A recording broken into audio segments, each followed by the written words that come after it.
Literatura e Outras Viagens apresenta Podcast Leov, temporada Lei Aldir Blanc, Santa Catarina. Organização Literatura e Outras Viagens. Apresentação Kátia Nascimento e Eduardo Fabrício.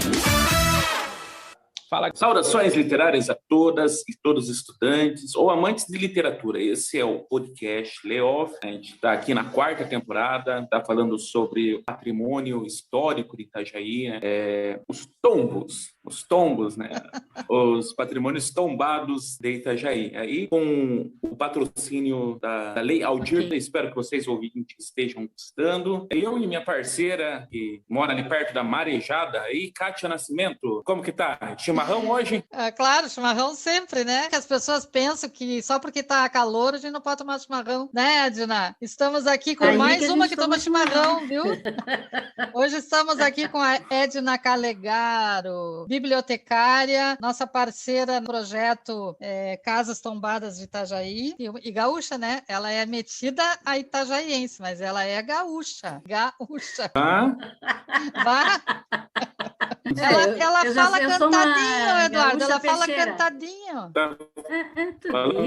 Cantandinho. Tu diz? Tá estola. Tá estola. É coisa dela isso aí. Tá estola.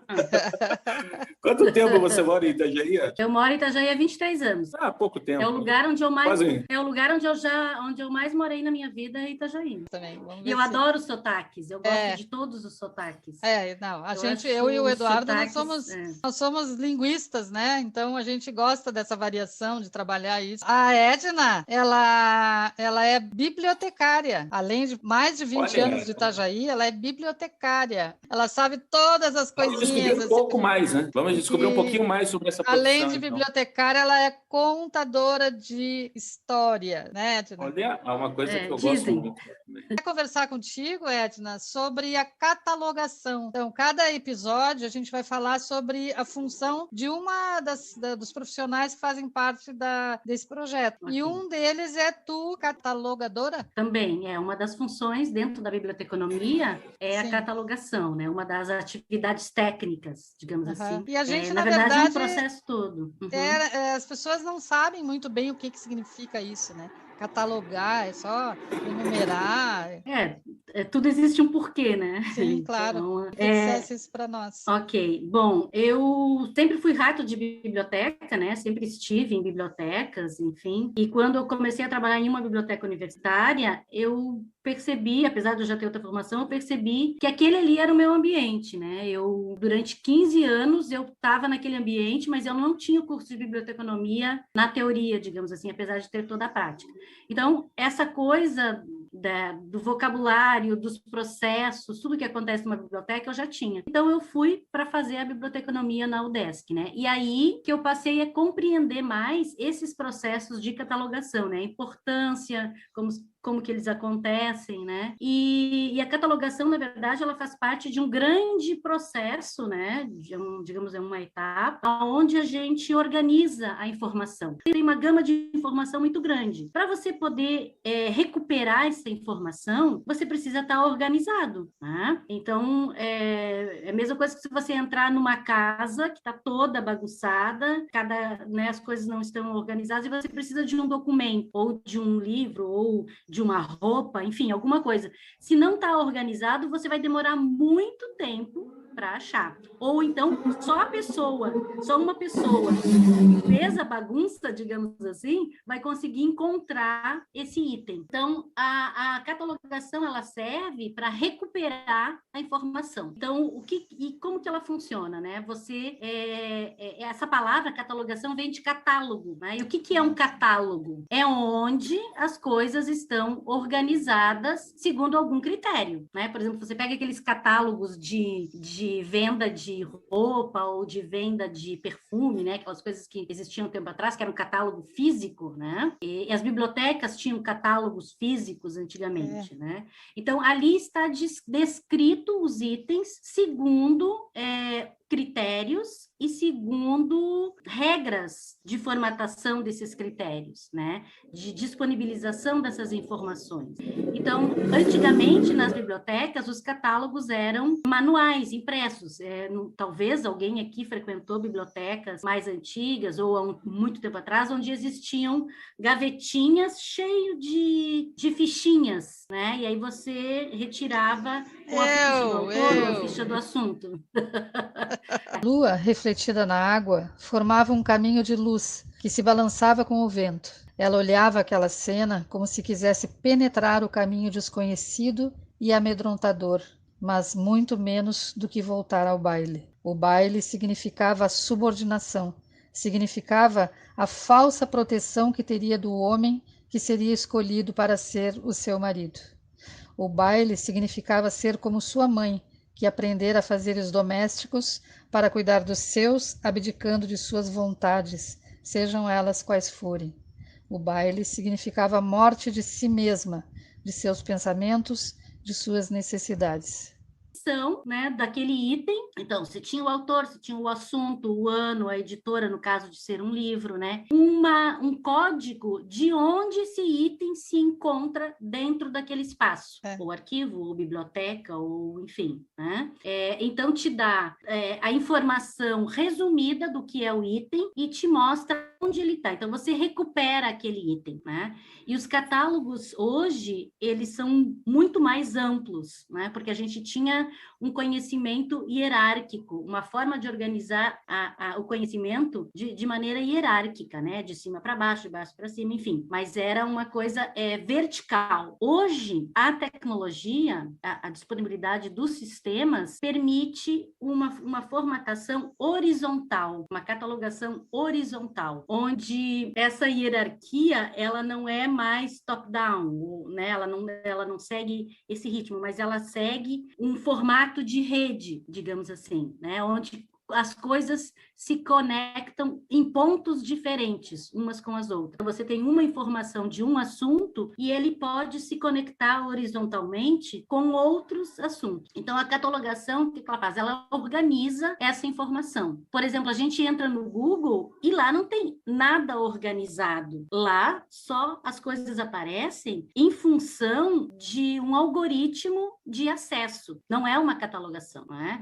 Porque a catalogação, ela prevê várias etapas e vários critérios, né? Então, ali é como se você entrasse num mar onde tem tudo, né? É navegar mesmo. E aí, a catalogação, o que ela faz? Ela permite essa organização e que você vai chegar no ponto exato que você quer, vai recuperar aquela informação de uma maneira mais rápida, né? De uma maneira mais objetiva, né? Então, a catalogação tem essa principal função, digamos assim, é você não perder tempo procurando um item, que ele está identificado, né? Então, a catalogação, ela identifica aquele item, diz o que ele é, para que ele serve. A gente usa os sistemas de catalogação para objetos tridimensionais, a gente tem várias empresas que trabalham com peças ou com produtos e que catalogam esses produtos segundo alguns critérios, né? Escolhem daí um padrão, né? Um padrão de critérios para poder depois encontrar esse produto, né? E o padrão, ele difere de país para país ou ele é universal? Existe um padrão, normalmente os padrões são universais. Por que precisa ser isso? Porque um item que eu catalogo aqui no Brasil, ele pode ser compreendido em qualquer parte do mundo, embora a língua não seja a mesma. Mas o lugar aonde a informação está vai me dizer que aquele ali é o título, que aquilo ali é o autor, que aquele ali é o ano, né? O número geralmente é uma coisa mais fácil de identificar, mas aquela edição, aquele é o editor, no caso de livros, né? E então me dá essas pistas, porque quando eu catalogo um item, a informação, ela tem um lugar específico para colocar. Então ela tem um padrão de descrição, né? E o mesmo padrão que eu uso, que a gente usa, por exemplo, no Brasil, para classificar um livro, é o mesmo padrão usado no mundo todo, né? E a possibilidade possibilidade de customização conforme o lugar onde eu estou. Então, esse sistema padronizado no mundo todo permite também customizações locais, em que eu, em função do meu público, eu disponibilizo determinadas informações, né?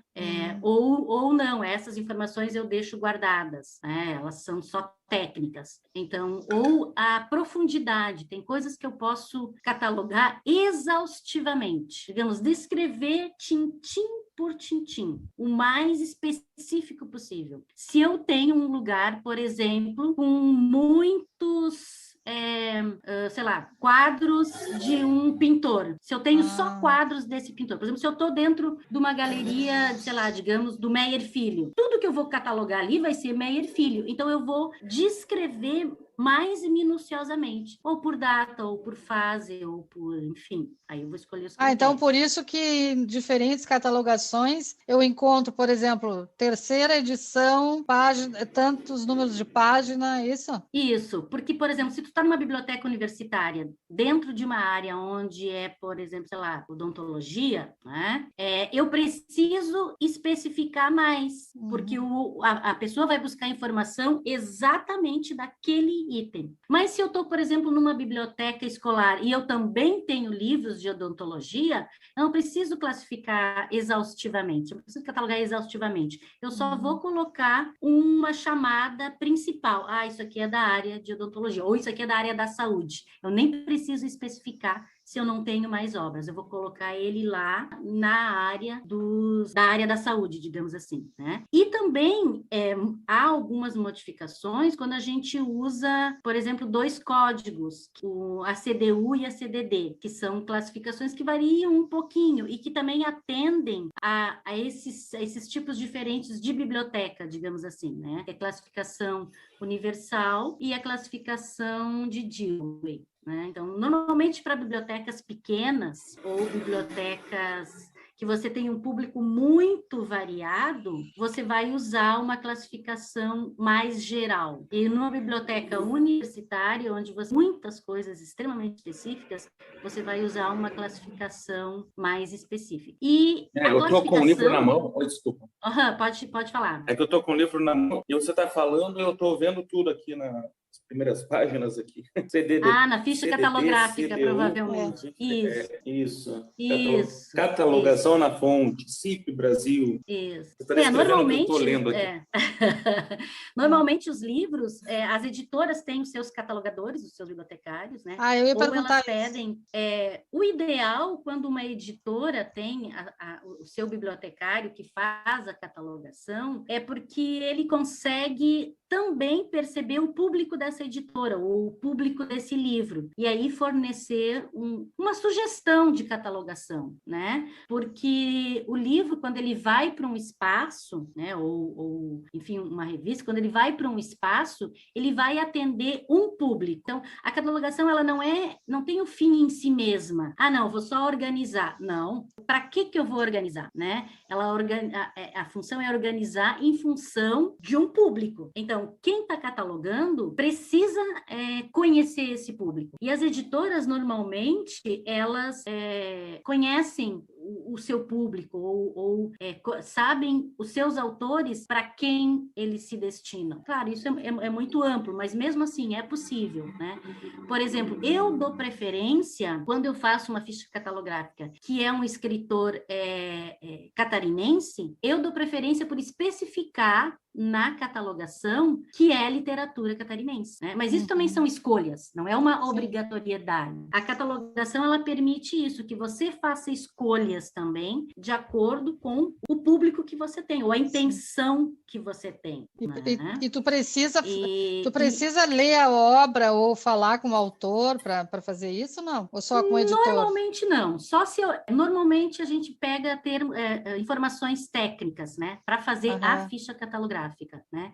No caso da gente precisar indexar essa obra, quer dizer, colocar ela, digamos, numa base de dados, artigo, onde eu tenho outras implicações, classificações, e eu tenho um outro tipo de catalogação, aí normalmente a gente precisa ler o resumo para saber de que assunto, né? Isso é o processo que a gente chama de indexação. Quer dizer, eu vou ligar essa informação, esse corpo informacional, esse objeto, que é um artigo, digamos assim, a um corpo de informação, quer dizer, ele vai estar ligado por uma palavra-chave, né, ou por várias palavras-chave. Então, quanto mais palavras-chave eu utilizar, vai ser uma catalogação, uma indexação exaustiva. Quer dizer, vai ser possível recuperar por vários formatos. E há assuntos que se ligam a muitas áreas do conhecimento. Então, o catalogador também precisa ter essa noção. Sim.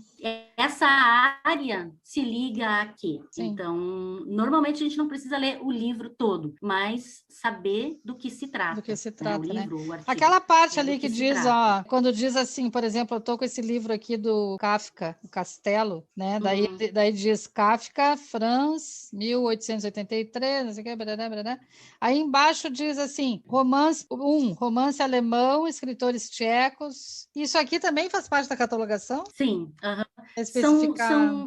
São pistas que a gente dá para quem vai organizar esse livro, onde ele pode colocar. Se você tem uma biblioteca bem pequena, você não precisa, e com espaço, também tudo depende do espaço físico que você tem, do público que você tem, você não precisa encaixar ele especificamente por nacionalidade, né, ou por país. Você pode colocar ele numa grande área que se poderia chamar escritores estrangeiros ou literatura estrangeira, né? Então, essas opções que o catalogador tem, elas são muito variadas. Apesar das pessoas acharem que a catalogação é uma coisa rígida, é um código que tu tem que seguir, mas se você compreender esse código e usar ele a favor do teu público, você consegue tranquilamente mostrar um conjunto de uma obra de forma clara para o teu público, para que ele possa escolher, para que ele possa decidir, todo estudante sobre a escolha. Todo estudante da graduação, quando termina, se encontra essa parte aqui, né? O professor vai orientar, quando vocês forem fazer a citação do livro, vão lá na frente, e às vezes você acaba só copiando sem entender, né, o que está aqui. Olha que legal entender. Realmente a gente sabe que tem que fazer, né? Mas nunca tinha escutado alguém falar. Né, para fazer, nessa parte que a gente vai justamente para citar o livro da página tal, até tal, e a gente coloca as informações ali, inclusive essa que você leu, vou citar o Kafka, então escreva aquilo ali, 1, ponto, plananá, 2. Mas é legal entender, né, como que isso é construído, né? Da onde aparece isso? Não apareceu do além. Não. E por quê, né? Por quê? Porque você está dando pistas para que as outras pessoas que leram, por exemplo, o teu trabalho, possam ir atrás de mais informações. Claro. Né? Então, isso. E quanto mais informações o catalogador colocar, fica mais fácil de a gente encontrar outras coisas, né? Muito legal isso. Sim, vai criando essa rede, né? Vai criando esses outros pontos de acesso que podem levar a outros conhecimentos. Não é porque está arrumado que as coisas não vão se conectar, porque está essa área 2, essa área 3, essa área 5, enfim. Há pontos em que esse material vai se conectar, porque o conhecimento ele está, de uma certa forma, todo conectado. Ele só está organizado assim para facilitar a recuperação, né? Para ser uma recuperação rápida e você não perder tempo e você recuperar exatamente o que você quer e não outras coisas periféricas. Então, a catalogação trabalha nisso. E quando a gente fala, por exemplo, de trabalhar para determinados públicos, é bem importante a gente ter essas duas noções, você se colocar como catalogador e você se colocar como público, ou compreender como é que é o teu público. Eu tô fazendo a catalogação dos livros da biblioteca do Sarau da Tainha. O Sarau da Tainha acontece em Balneário, no bairro da Barra, é organizado por um grupo de coletivos, a Peixaria Cultural, um coletivo de artistas, estavam com esse acervo que eles ganharam, enfim, e queriam montar uma biblioteca. Então, vamos começar organizando, né, essas obras, catalogando, enfim. E aí, mais ou menos, eu sei como que é o bairro, qual que é o público. Eu não tenho ainda tanto conhecimento, mas assim, algumas pistas eu tenho, porque eu já frequentei algumas vezes o Sarau. E aí, o que tinha para mim catalogar esses livros, né? Havia, por exemplo, muitos livros daquela coleção Vagalume, livros que nós compreendemos como literatura infanto-juvenil, né? Mas, para aquele público, pode ser uma literatura de início de hábito de leitura de um adulto. Então, muitas vezes, o adulto vê que aqueles livros estão lá na seção infantil, infanto-juvenil, não vou lá, vão achar que eu estou lendo livro de criança, né? E aí ele vai para uma literatura, digamos, que exige um patamar de leitura um pouco mais avançado, tanto em questão de vocabulário, quanto de tempo, enfim. E aí ele chega lá e ele não se identifica com nada, né? Então, o que foi que eu fiz? Qual foi a opção que eu fiz? Eu vou colocar literatura infantil mesmo, livro para criança, digamos, que está iniciando o processo de alfabetização, até porque ali tem outras escolas, então provavelmente as crianças têm acesso, não tenho certeza, mas é coisa que eu estou imaginando. E essa literatura que seria infanto-juvenil, eu coloquei tudo junto em literatura brasileira. Então, a coleção Vagalume, que, por exemplo, muitas pessoas, né, como eu, leu na adolescência, ou no final, no começo da adolescência, ou antes disso mesmo, muitos adultos não tiveram oportunidade. Então, agora vai estar lá disponível, vocês podem chegar, literatura brasileira, pode ir lá e pegar sem o rótulo de, não, isso aqui é literatura para crianças. Não, porque eu compreendo mais a literatura como um nível, né, de leitura. Há crianças que leem avançado e a adolescente precisam começar com leituras mais simples, né, não tão complexas. Então, isso é uma opção que o catalogador tem. Não está errado eu classificar do ponto de vista até da catalogação a coleção Vagalume em literatura brasileira. É literatura brasileira. A preocupação em construir prédios e famílias era grande. A cidade precisava evoluir. As famílias tinham que ter filhos e os filhos tinham que ter mais filhos. Estava em jogo os nomes vindos de fora, costumes a serem preservados, identidades que deveriam ser fossilizadas. As 40 famílias tinham que se multiplicar, triplicar, tinham que dar muitos frutos e bons frutos. Ai daquela que tivesse um filho, ou uma filha principalmente, que não fizesse jus ao nome tradicional vindo da Europa. Mas o ser humano é subjetivo. A subjetividade tem o fator surpresa, que é também fascinante. Jamais saberemos, mesmo que tenhamos atitudes padrão diante das mesmas adversidades, o que determinada pessoa vai fazer, como vai reagir.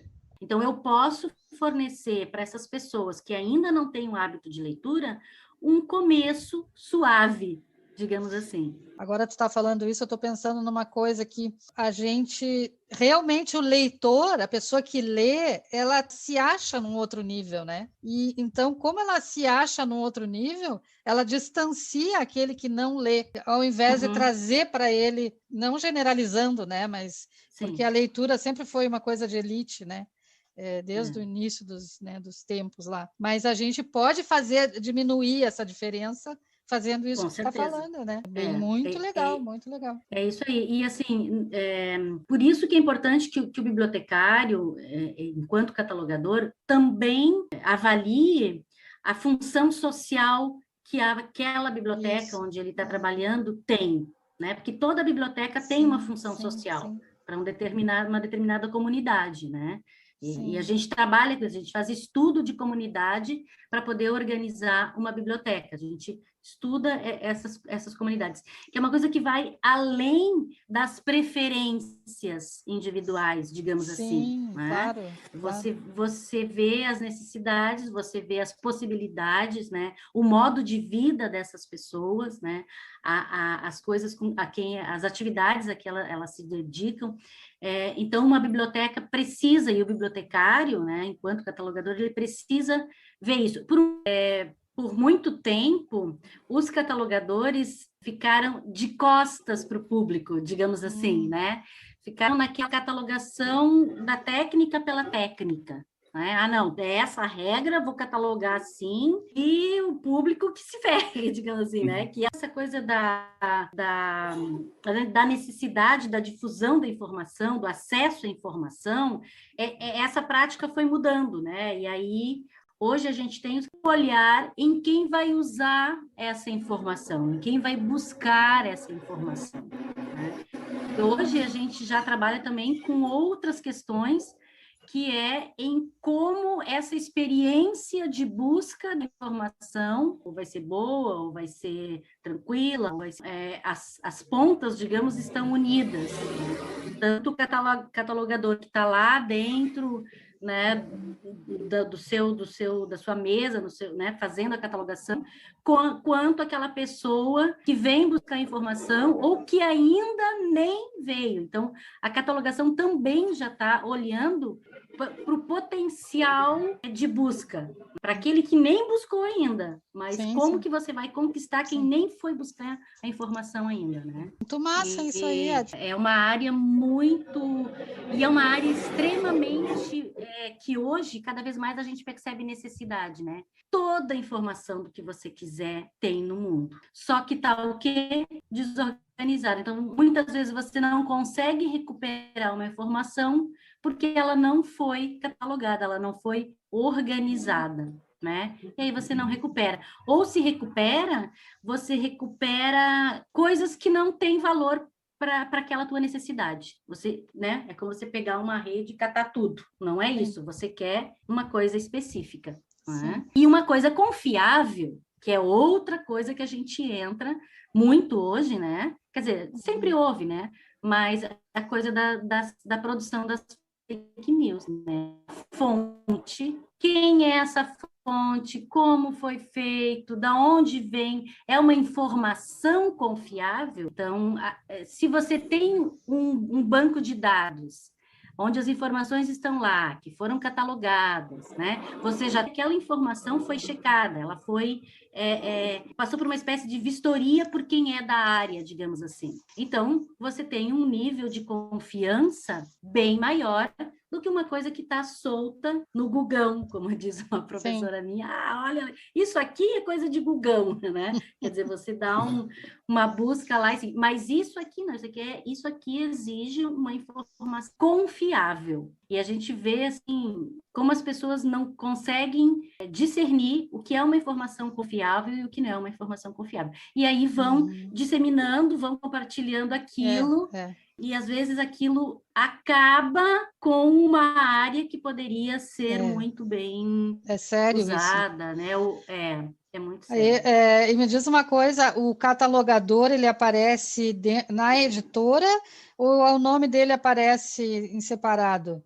No livro, normalmente, em livro, ele faz a ficha catalográfica. Então, pela legislação, né, é preciso que o catalogador ele tenha a licença. Tenha a licença. Mas a assinatura dele vai no livro? Como vai o nome... Vai o nome e o código, porque cada bibliotecário e arquivista tem um conselho, né? Conselho regional. É um CDD que tem aqui? Isso, é um CRB, assim como o médico tem o CRM, o farmacêutico tem o CRF, enfim. O bibliotecário também tem. Então, isso dá à editora, enfim, a quem vai usar o serviço, uma segurança, né? Uma credibilidade, né? Porque a gente exerce a profissão a partir de normas, né, que são dadas pelo CRT. Existe um código de ética, existe uma regulamentação, né? Existe toda uma legislação que a gente precisa cumprir, né? Então, para poder exercer, na hora de fazer exercer, né, ou fazer a catalogação, isso também está implícito, né? E quando a gente coloca o nosso CRB, é uma espécie de assinatura, né? Então, existe toda uma legislação por trás disso. Algumas editoras optam por ter esse profissional, né? Para poder ter essa garantia. Claro, né? Claro. Sabe que eu tive, essa semana passada, eu estou fazendo a curadoria do projeto Bula de Livros, né? E aí eu fui pesquisar para ver, porque a Bula, ela está diretamente ligada com a Biblioteca Pública de Itajaí. A gente só pode pôr na Bula, tem na biblioteca. E achei muita coisa boa na biblioteca, assim, sabe? Fico com pena das pessoas não explorarem aquela biblioteca, que tem, tu deve conhecer, né? Sim, sim.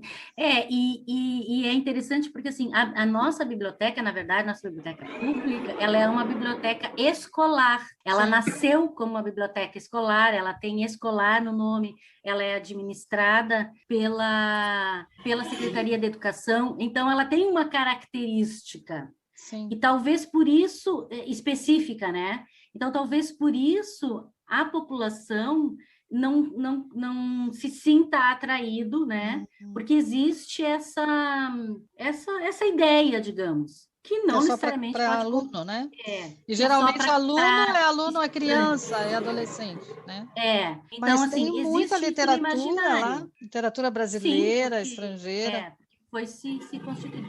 Mas, assim, as bibliotecas públicas, você pode comparar com outras cidades, né? Elas normalmente estão ligadas a outras secretarias e possuem outras conotações. E aí é mais fácil você ligar essas áreas o geral da população. Claro. Então, talvez a biblioteca pública precise desconstruir essa ideia de biblioteca escolar, se é isso que eles querem, né? Porque também depende do que o gestor quer. Claro. Isso aí é uma função, isso aí é uma coisa que o gestor... É uma decisão do gestor, né? Mas, assim, talvez, né, como bibliotecária, é uma indicação, né? Poderia rever, né, essa imagem de biblioteca escolar, se há interesse, e ir migrando para essa outra função, né, que é pública, porque aí você tem diretrizes diferentes, porque as bibliotecas, elas precisam seguir, não é que precisam, o ideal é seguir orientações de órgãos que lidam isso no mundo todo, né? Então, a gente tem uma associação latino-americana de bibliotecas que vai dando diretrizes, né, ao longo do tempo. Então, e aí cada biblioteca, com a sua característica, vai seguindo aquelas diretrizes. Então, o que é biblioteca pública? Segue isso. O que é biblioteca escolar? Segue isso. O que é biblioteca universitária? Segue isso. O que é biblioteca com centro cultural? Vai seguindo essas diretrizes. Então, a identidade da biblioteca, ela indica os caminhos a seguir. Então, talvez essa identidade que a Biblioteca de Itajaí tem, que é uma identidade que está no nome, na regulamentação e no imaginário da população, é escolar. Então, talvez mais no imaginário, né? Porque não quer dizer que o nome a pessoa que tem um nome, né, na biblioteca, que é o professor, né? Que é biblioteca escolar, né? Então, assim, isso acaba influenciando, né? Ela nasceu como? Ela nasceu como? Sim, entendi. Mas isso o que precisa pode ser mudado, né? Não o nome, né? Mas a ideia, não, o objetivo, isso, né? A ideia, o objetivo. Porque aí ela vai ter outras diretrizes que não as educacionais. E vai ser mais abrangente também, né? As pessoas... Com certeza. Ela é diferente, ela tem uma outra visão, ela extrapola, o público é outro. Quem sabe agora, né, que tem uma nova gestão, né? A biblioteca está com uma nova gestão, pense diferente. Isso aí, os gestores, isso aí é uma coisa que, claro, pode partir da comunidade, se a comunidade tiver essa vontade, ela pode ir para os gestores e solicitar isso, né? Ou ela pode solicitar uma outra biblioteca que nasça como biblioteca pública, digamos assim, que aí ela já vai nascer com outro propósito. Isso também, porque Itajaí é uma cidade que tranquilamente comporta 5, 6 bibliotecas públicas. Pelo tamanho da cidade, pela arrecadação que a gente tem, e pelo interesse literário, me parece, né? Isso. Então, Itajaí poderia ter mais bibliotecas públicas. Belo Horizonte, por exemplo, claro, não dá para comparar porque é uma capital, mas assim, tem muita biblioteca, sei lá, acho que umas 20 e poucas, né? Nem lembro direito. Mas Itajaí é uma cidade que com certeza poderia ter uma biblioteca pública atendendo cada região. Né? Eu não sei se tu conhece, Edna, em Curitiba tem os Faróis do Saber. Tem. É muito lindinho. E os faróis do saber, eles são destinados às escolas. Cada bairro, não sei quantos bairros são, tem um farolzinho, assim, uma casinha que tem um farol. E ali tem uma biblioteca. Eu já visitei algumas, eu tenho um amigo muito que bacana, trabalhou um né? tempo lá. É um projeto. A biblioteca pública lá em Curitiba, ela é enorme, né? Tem vários andares, assim, e cada andar ele é de uma coisa, né? Diferente. Então abrange toda a comunidade ali, né? Mas essas pequenas, elas são escolares, né? Essas são escolares. Assim, no mundo a gente percebe começar a surgir bibliotecas comunitárias que foram construídas, que estão sendo construídas por comunidades, né? A partir, sei lá, de uma oficina mecânica, de um cemitério, de um lixão, sei lá, de uma padaria.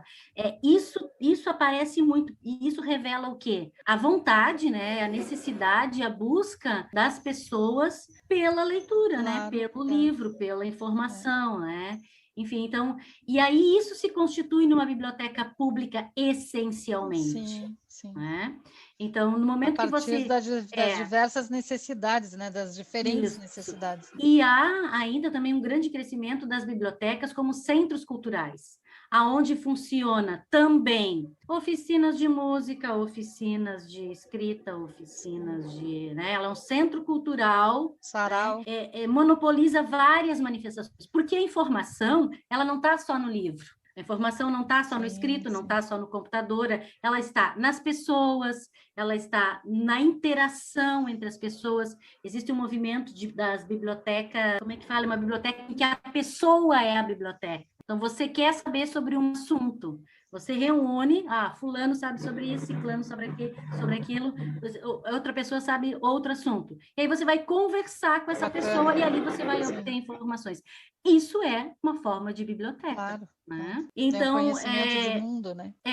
Então a informação ela não é estática e ela não está só impressa. Né? Ela está em vários formatos. É que a gente estava conversando esses dias a respeito de sebo e livraria, que a gente não consegue achar por aqui, não sei. Eu estou há pouco tempo por aqui. Como que é isso, Cátia, para você? Desde que eu cheguei aqui, eu também falo para eles, né, que não tem só tem aquela livraria catarinense, né, que era curitibana também, e parece que tinha um sebo, né, na Casa Aberta, né, que era, e até esses dias eu ouvi uma live deles sobre que acabou, né, que o projeto acabou, infelizmente, aquela coisa toda, né, mas me causa estranhamento uma cidade que tem tanto literato, né, tem academia de letras, tem um monte de coisa, tem inclusive curso de letras, né, na Univale, que a Univale é uma universidade antiga, me parece, né, e não tem uma livraria, né, uma livraria mesmo, né, não uma livraria comercial, né, só comercial, né. O que tu acha disso, Ed? Imagina perguntar para uma bibliotecária o que ela acha disso. Revela, eu acho que um pouco de descaso, né? E o que se quer, e os objetivos que se quer com uma livraria universitária, por exemplo, né? E o que a gente vê, né? O mercado em função da Amazon, enfim, de outras distribuidoras... Inclusive, é grande discussão agora, né? A gente está pensando na livraria física, né? E num tempo que essas online, Marino, a Amazon, todas... acabaram tomando conta e, de uma certa forma, em função de formas diferentes de gestão, que aí a gente vai entrar num outro patamar da questão econômica, né? Tem custos menores, digamos assim, essas grandes empresas, em função de muitas coisas complexas da economia, né? E as pequenas livrarias têm dificuldade de se manter como tal, né? Como ponto de venda, de distribuidora, né? É uma coisa bem complexa, porque a gente tem vários níveis, né? A gente viu agora na pandemia, por exemplo, a gente optou por muitas coisas comprar via online, pelo medo de se expor em determinados lugares, enfim.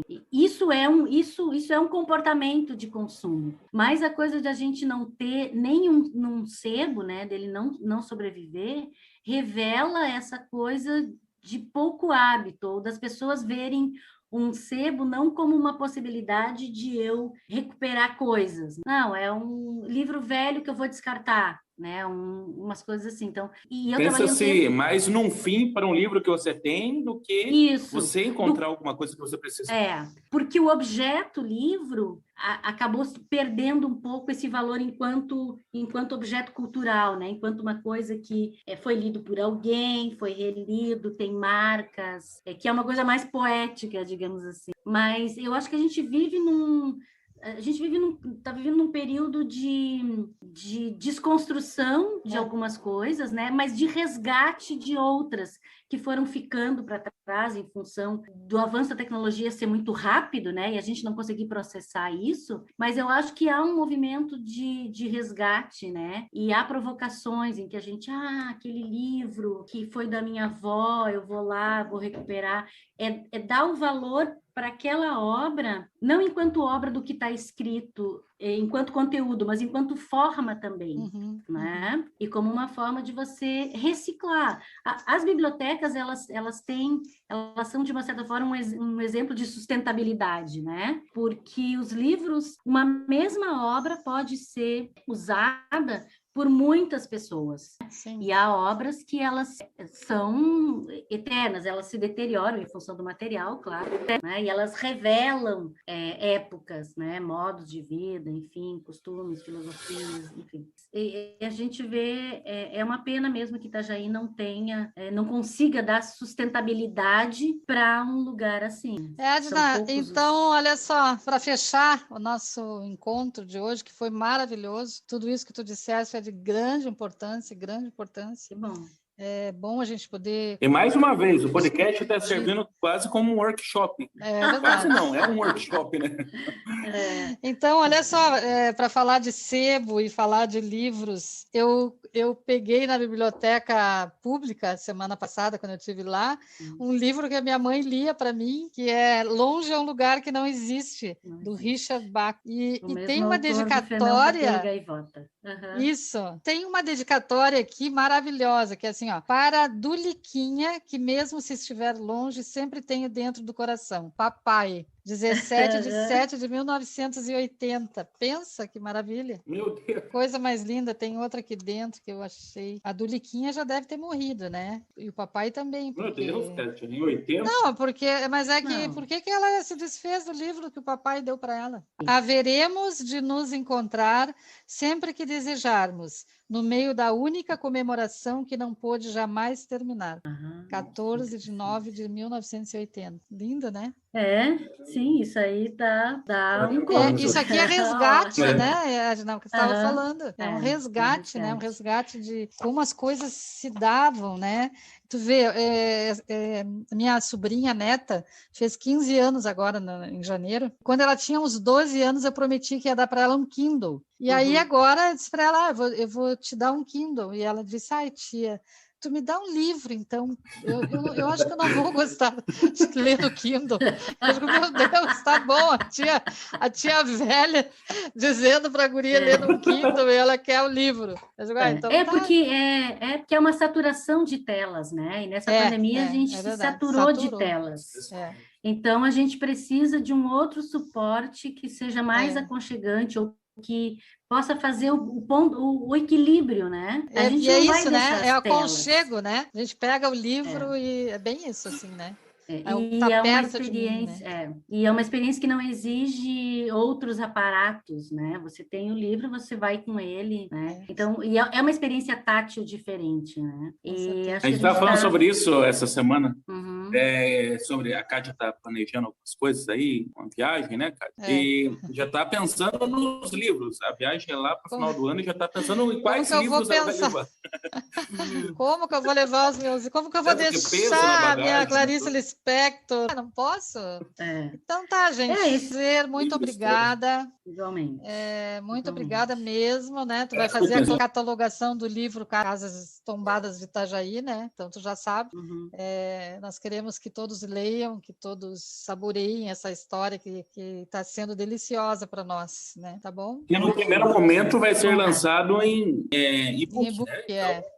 Depois a gente quer partir para o físico, né? Que bom. Tá bom? Tu sabe, né, Edna, que é um livro de fotografia, de contos, e tem a parte arquitetônica, né, que a Júlia conta a história da arquitetura, a história das famílias que chegaram em Itajaí e tal, né, que montaram a cidade, né, que criaram a cidade. Esse é um bom exemplo de uma obra que ela tem múltiplos pontos de acesso, né? É verdade. Eu posso catalogar ela na fotografia, no conto, na história, na cultura. Então, bacana. Isso. E como ele é um e-book, é melhor ainda, porque ele não vai ter uma localização, né? Eu posso sugerir várias possibilidades, né? É uma obra com muitos hiperlinks. Cada vez mais o conhecimento ele se torna assim, né? Hiperlinkado. Muito bom. Então, beijo para vocês. Obrigada pela participação, Edna. Nos vemos, então, na próxima reunião com o Carreteiro. Tchau para vocês. Tchau. Até a próxima. Até mais. Até. Vai, Marcílio Dias. Vai, Marcílio. Dá-lhe, Cílio. Eu vou ter que dizer, vai, Marcílio, também. Tchau. Bora, Cátia. Tchau. Literatura e Outras Viagens apresentou Podcast Leov, temporada Lei Aldir Blanc, Santa Catarina. Apresentação, Kátia Nascimento e Eduardo Fabrício. Siga-nos nas redes sociais, @Podcast Leov.